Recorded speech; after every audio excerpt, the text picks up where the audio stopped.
Talladega has a lot of history. Yeah, Talladega has a lot of history to it. It has a lot of Earnhardt history. It has a lot of Dale Earnhardt history. It has a lot of Dale Earnhardt Jr. history. Both drivers, Dale Earnhardt and Dale Earnhardt Jr., has the most wins at Talladega. 16. Let that number sink in. Dale Earnhardt and Dale Earnhardt Jr., 16 wins combined at Talladega. That's the reason why that last race at Talladega, that's the reason why that very track, Talladega, is the most important track in NASCAR history. Because of Dale Earnhardt and Dale Earnhardt, because of Dale Earnhardt and Dale Earnhardt Jr., because of Jeff Gordon scoring 5 wins there.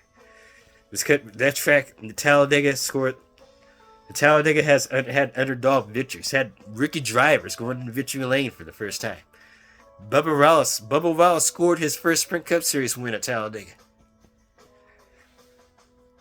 His first win, Bubba Wallace. And we thought never get done, but it did. Of course, it rained, but that still counts as a win. Brad Keselowski scoring his first win. Chris Buescher scoring his first win at that track. Talladega produces so many drivers, so many new drivers getting their first win, getting their first wins, getting the first super speedway wins. That's the reason why that track is so special. Even to this day, even when the track was first built in 1969, that track produces so many new faces in victory lane. So many rookie drivers seeing victory lane as a restrictor plate track for the first time. So does Daytona. As a matter of fact, so does Daytona. Daytona has underdog victories. Chris Buescher winning an Xfinity Series race at the Xfinity Series version of the Daytona 500, thanks to a big wreck happened on the last corner, on the last turn 4 of the last lap, but that still counts as a win. That still counts as a victory for Chris Buescher. That's the reason why I don't hate on these drivers. That's the reason why I'm proud of those drivers and what they do. I'm proud of Chris Buescher. I'm proud of Christopher Bell. I'm proud of Ross Chastain. I'm proud of Ross Chastain. He and what he's doing. I'm proud of Sheldon Creed in the Xfinity Series and what he's doing.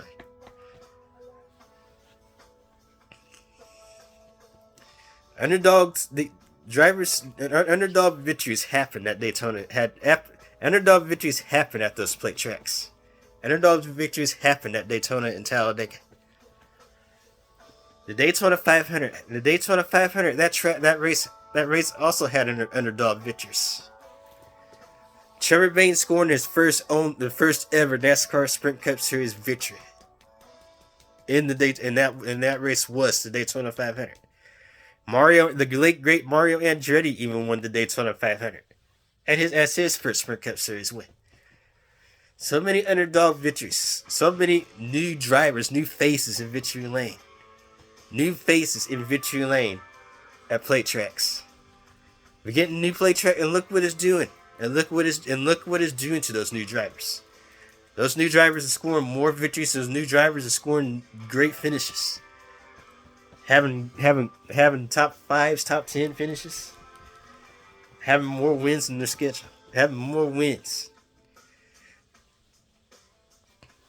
You gotta give credit to those drivers. You gotta give credit to the rookies, to the rookie class. Even back then in the Winston Cup era, there has been a lot of underdog victories. There has been a lot of underdog wins. Jeff Gordon, in 1994, Charlotte Motor Speedway, Coca-Cola 600. It was an underdog victory. Dale Earnhardt's first win in 1979 at Bristol. In 1979 Food City 500, back when Bristol Motor Speedway was an asphalt track. Dale Earnhardt scored his first win there in 1979. Dale Earnhardt Jr. scored his first win in the Sprint Cup Series. at Texas Motor Speedway in 2000. Underdog victories. We have to respect. We have to respect underdog victories. Respect underdogs. Period. Not just in racing, but respect them in all sports.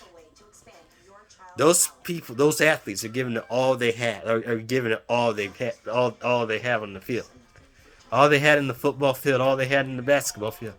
And I really hate.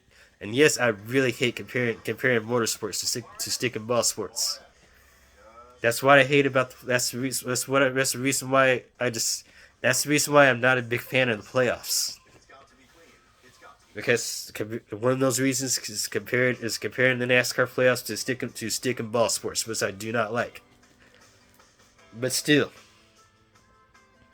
we have to respect those underdogs. Those underdogs on the track. Just imagine if you were an underdog. Just imagine if this was your first season in the Sprint Cup. Just imagine if this was your first season. Just imagine if this was your first season in the NASCAR Sprint Cup Series. Just imagine if this was your first season in the Xfinity Series. Just imagine if this was your first season in the Craftsman Truck Series. Would you want to get your first win? Would you want to have that first win? To have that first time going to victory lane? Just look at Days of Thunder. My favorite NASCAR movie, Days of Thunder. That's what got me into the sport. Days of Thunder, Cole Trickle. He was an underdog driver, driving for Hendrick Motorsports. Cole Trickle was an underdog NASCAR driver in that movie, Days of Thunder, and he got his first win. And he had to work hard just to get his first win, and he did. He won at Darlington. His first win ever was at Darlington. The same track that Kurt Busch and Rick Craven had a legendary photo finish during the 2003 spring race at Darlington. That same track, Cole Trickle got his first win, and he got Rick Hendrick, another win too for Hendrick Motorsports. Got his car a sponsor, which was Superflow. Cole Trickle's victory at Days of Thunder was an underdog win, and he was an underdog driver. Him winning the Daytona 500 at the very end of that movie, after beating and banging his rival with two laps to go in the Daytona 500. That's the reason why Days of Thunder will always be my favorite movie, my favorite NASCAR movie. Days of Thunder. And it was a movie about an underdog driver named Cole Trickle. Even some of the legends that we have now: Richard Petty, Lee Petty, Wendell Scott, Darrell Waltrip, Michael Waltrip, Davey Allison, Bobby Allison. All of those drivers, even the drivers, Tony Stewart. They were once underdogs. They were once rookies. Tony Stewart's rookie season was in 1999 in the Sprint Cup Series. Dale Earnhardt Jr.'s rookie season was in 1999. Dale Earnhardt's first race in the Sprint Cup Series was at Charlotte Motor Speedway in 1976. And he scored his first win at Bristol in 1979. Won his first championship in his sophomore year in the Winston Cup Series. We have to respect those underdogs back then. We have to respect the underdogs that we have now. Because believe it or not, some of those underdogs died tragically. Adam Petty, fourth-generation driver, lost his life at New Hampshire Motor Speedway in a practice crash. Kenny Earnhardt Jr. lost his life in 2000. Drivers that had long careers ahead of them, gone too soon. Rick Hendrick's son, Ricky Hendrick, lost his life in a plane crash at Martinsville.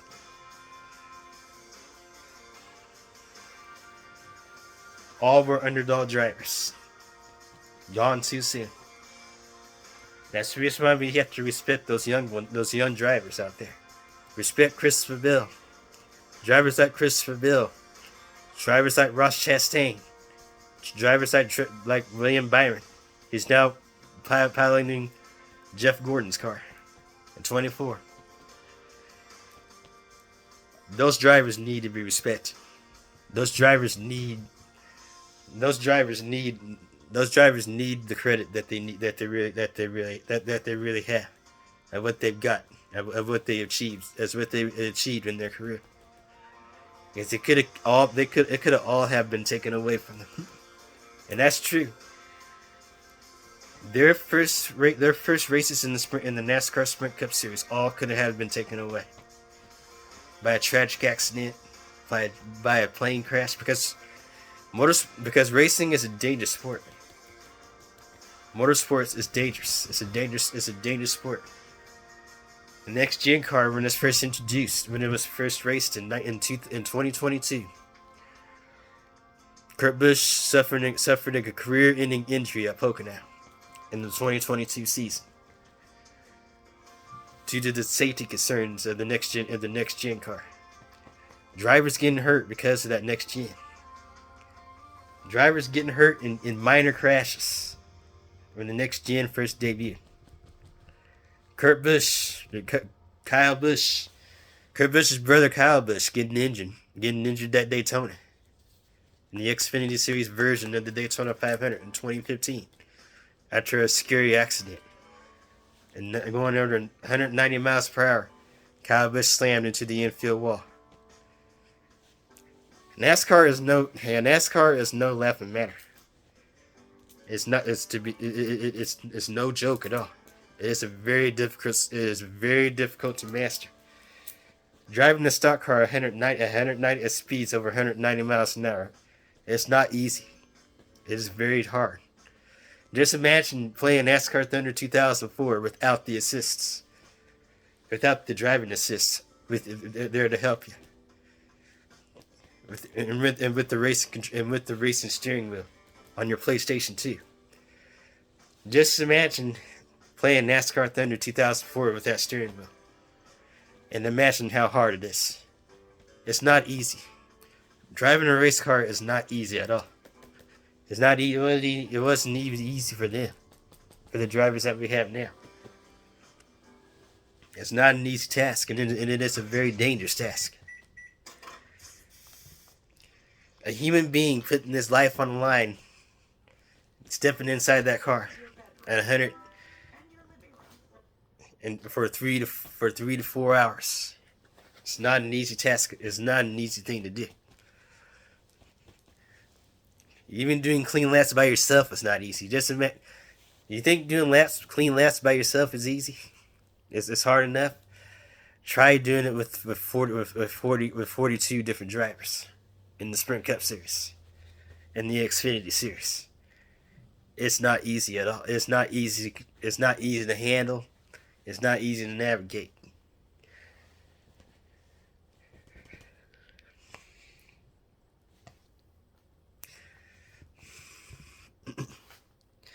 So yes, this is what I like.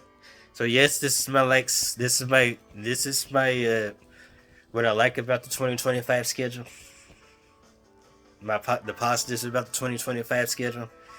What do you think? What's your opinion on the 2025 schedule? Do you like it? Do you like it? Do you not like it? Which I want to hear your opinion about the 2025 schedule.